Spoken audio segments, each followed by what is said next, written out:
Et alors, aujourd'hui, c'est école. C'est école. Ok.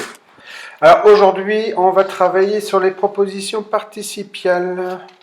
Tu vois, c'est marqué, hein? C'est marqué, tu vois, là, c'est marqué participe. Participe. Tu vois, tu dois participer. Tu dois participer à l'école. Yvette. J'ai cherché Yvette. J'ai pas. Tata. Bonjour. Bonjour. Et donc c'est Yvette, Yvette qui vit dans ma mallette, Yvette de la mallette, voilà. Ah ben voilà, maintenant tu as un nom de famille, tu t'appelleras Yvette la crevette de la mallette. Bonjour Fabien. Bonjour Yvette. Mais t'as pris un coup de soleil sur le nez? Ah Yvette, c'est pas beau de se moquer, parce que sinon moi je parle de tes antennes. Oh bon, d'accord. Donc Yvette est toujours là, je suis toujours là, il pleut dehors. Enfin, je ne vais pas vous montrer la fenêtre, mais il pleut dehors. Donc, chose promise, chose due, on va terminer vite la grammaire sur les propositions participiales. J'espère d'abord que vous allez très bien et je vous embrasse de loin. Aujourd'hui, Yvette, nous allons voir les propositions subordonnées participiales et géronditives. Il y aura les propositions participiales avec un participe passé et les propositions participiales avec un participe présent. Mais d'abord, un tout petit rappel sur ce qu'est un participe passé ou un participe présent. Oh, chouette ça! Alors Yvette. Oui, Fabien. Voilà. J'ai écrit 3 petites phrases ici au tableau. Boniface fabrique des masques. Ok. Boniface a fabriqué des masques. Ok. Les masques fabriqués par Boniface sont super. Ok. Alors, dans ces phrases-ci, dans la première, le verbe fabriquer est conjugué à l'indicatif présent. Il y a un seul mot, c'est un temps simple. Ici, je l'ai conjugué au passé composé. Boniface a fabriqué des masques. J'ai l'auxiliaire avoir et j'ai le participe passé du verbe fabriquer en est. Attention, on l'appelle participe parce qu'il participe à la fois du verbe, comme Boniface a fabriqué des masques, mais il participe aussi à la fois de l'adjectif. Les masques fabriqués par Boniface sont superbes. Et dans ce cas-ci, les masques fabriqués par Boniface, ils ne se conjuguent pas, ils s'accordent comme un adjectif avec le nom auquel ils se rapportent, les masques fabriqués. Même chose, par exemple, pour, qu'est-ce que je pourrais dire, la pandémie est finie, d'accord, point. Je peux dire également, la pandémie finie, virgule, nous retournerons à l'école. Donc, le participe, ici le participe passé, participe à la fois du verbe et à la fois de l'adjectif. Il existe d'autres participes passés, par exemple pour le verbe voir, j'ai vu, ça se termine en U, finir, fini, boire, bu, attendre, j'ai attendu, etc. Yvette, là, je crois qu'il y en a un qui n'écoute pas. Ah oui, toi, tu n'écoutes pas. Tu n'écoutes pas, tu n'écoutes pas. Allez, hop, tu reprends, tu prends ta vidéo, tu vas dans l'autre sens, là-bas, voilà, hop. Alors ici, j'ai décidé de commencer par le participe présent. Donc il y a le participe passé, et le participe présent, c'est ce qui se termine en « en ». J'ai pris une phrase, un peu une manifestation comme ça. Des hommes qui hurlaient dans des porte-voix s'avançaient vers nous. Ne bougez pas, je reviens, je prends mon crayon. Je me demande si je ne veux même pas utiliser un petit marqueur, tiens, pour une fois. Alors, des hommes qui hurlaient dans des porte-voix s'avançaient vers nous. J'ai 2 verbes, j'ai hurlait et j'ai s'avançait. Donc j'ai 2 propositions. J'ai les hommes qui hurlaient dans des porte-voix s'avançaient vers nous.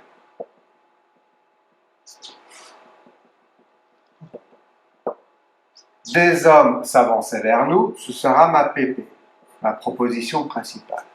Qui hurlait dans des porte-voix, j'ai une proposition subordonnée relative qui est complément du nom homme. Est-ce que tu as bien suivi jusque-là, Yvette? Oui, j'ai suivi. D'accord. J'ai qui hurlait dans les porte-voix qui est complément du nom homme, donc c'est une PSR. Très bien, Yvette, très bien. Maintenant, je suis un peu fainéant et j'ai envie de retirer le qui. Alors, j'ai des hommes hurlant dans des porte-voix s'avançaient vers nous. J'ai retiré le qui, j'ai pris le participe présent, hurlant dans des porte-voix, Donc j'ai toujours l'APP. Et ici, j'ai une proposition participiale. Je n'écris plus le S puisque je n'ai plus le petit mot subordonnant à valeur de proposition subordonnée relative. Donc ça veut dire la même chose des hommes hurlant dans des porte-voix que des hommes qui hurlaient dans des porte-voix.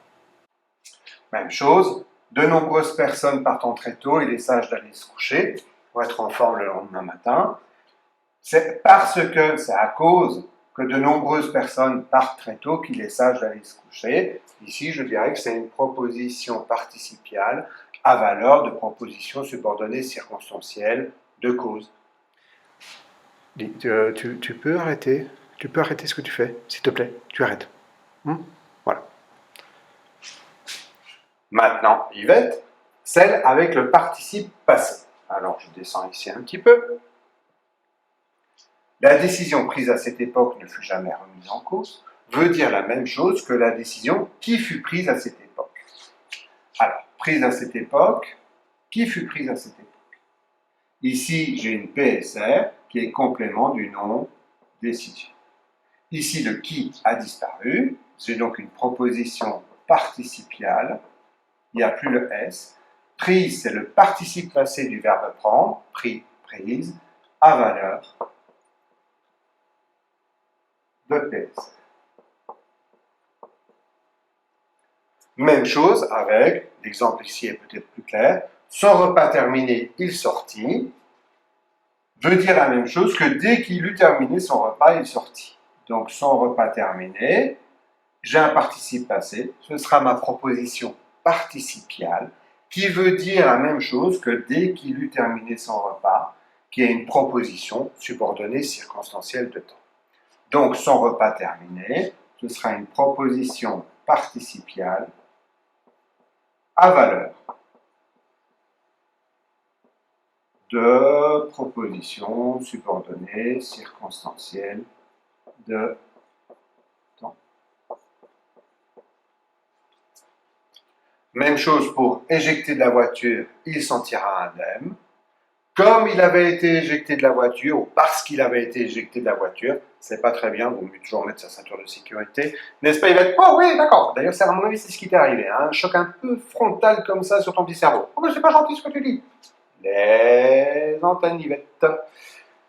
Donc, éjecter de la voiture, proposition participiale, j'ai le participe passé éjecté, qui veut dire la même chose que comme il avait été éjecté, parce qu'il avait été éjecté, proposition subordonnée circonstancielle de cause.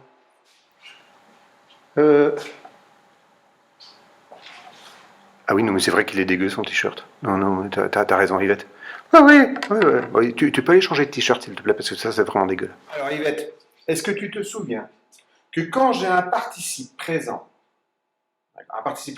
chantant par exemple, qui est précédé de la préposition en, ça s'appelle un gérondif. Ah oui, ça je me souviens. D'accord. Donc chantant, c'est le participe présent. En chantant, c'est le gérondif. Eh bien, ce sera la dernière sorte de proposition que nous allons voir ensemble. Bonne nouvelle, n'est-ce pas? C'est la proposition gérondif. Tout en mangeant, il l'observait. Il l'observait tout en mangeant. J'ai le participe présent, mangeant. Je leur rajoute le en. Ce sera donc une proposition gérondif. Ici, je dirais, c'est en même temps qu'il mangeait, il l'observait, à valeur de proposition subordonnée circonstancielle de temps. Il l'observe en même temps qu'il mange. Alors, je voulais te demander ici de transformer la proposition subordonnée en proposition gérondine. Ça veut dire quoi? Ça veut dire, je vais chercher ma proposition subordonnée. Virginie est éliminée du tournoi de tennis parce qu'elle a perdu son dernier match. J'ai deux verbes, j'ai être éliminé et j'ai le verbe perdre ici. Donc j'ai mes deux propositions. J'ai Virginie est éliminée du tournoi de tennis parce qu'elle a perdu son dernier match. Donc j'écris P, j'écris P. Je cherche laquelle est introduite par le mot subordonnant, parce que c'est ma subordonnée. Donc, si j'ai une PS, j'ai une PP. Voilà. Et donc, c'est cette proposition subordonnée-ci que je vais devoir transformer en gérondif. Alors, je vais transformer, parce qu'elle a perdu son dernier match, en perdant son dernier match. Parfois, c'est plus joli quand on la met devant. En perdant son dernier match, virgule, Virginie est éliminée du tournoi de tennis. Elle a une certaine mobilité dans la phrase. Faites ceci pour les phrases en dessous.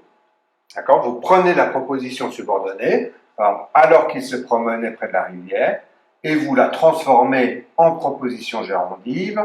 Ça va donner, en se promenant près de la rivière, le garçon observait les pêcheurs.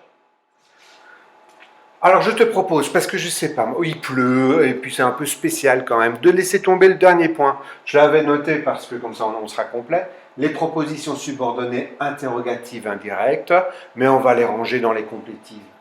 Alors juste un tout petit mot d'explication, en fait ça sert quand j'ai une interrogation directe, par exemple, il demanda, deux points, ouvrez les guillemets, est-ce que tu viens manger à la maison? Fermez les guillemets, point. Je peux remplacer ça par il demanda si elle venait manger à la maison. Je propose qu'on la mette dans les complétives, elle demanda quoi? Si elle venait manger à la maison, et puis on sera tranquille comme ça. Alors Yvette, dernier point pour clore cette matière, c'est d'analyser les propositions maintenant totalement. J'ai mis 3 pages exercices, de mémoire les pages 23, 24, 25. Ce que je te propose, c'est fais les exercices de ton côté, je vais les faire du mien, et je posterai le correctif sur le blog. Si nous nous revoyons, lorsque nous nous revoyons, nous comparons nos réponses. J'ai remis ici à la page 26 tout le schéma vierge. Donc ici, c'était phrase, un seul verbe, phrase simple, plusieurs verbes, phrase complexe. Je l'ai mis en mode paysage pour que ce soit plus facile pour toi. Et tu peux terminer de compléter ce schéma et on aura clos toute la matière. Il nous reste à moi-même et à Yvette à vous souhaiter une très agréable journée, faite d'amour, de tendresse, de bons livres, je sais pas moi. Hein. On se barre, hein, il est l'heure d'aller manger. Voilà, on va regarder si... Hop, on éteint la lampe. On va fermer la porte du local. On va fermer la porte du local, là. Tatin, là, j'ai la clé.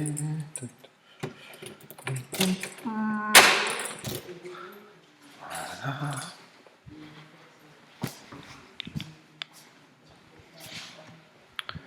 Voilà. Oui, il y a encore des gens qui disent que c'est pas urgent, c'est pas urgent, c'est pas urgent. Il n'y a plus d'urgence hein, aujourd'hui. Ah, il n'y a plus d'urgence, hein, c'est fini. Hein. Regarde le gars là-bas. Bah ici, il boit des trucs fusion là. Attends. Mais qui boit ça? Franchement, qui boit ça? C'est quel goût? Framboise. Framboise en plus.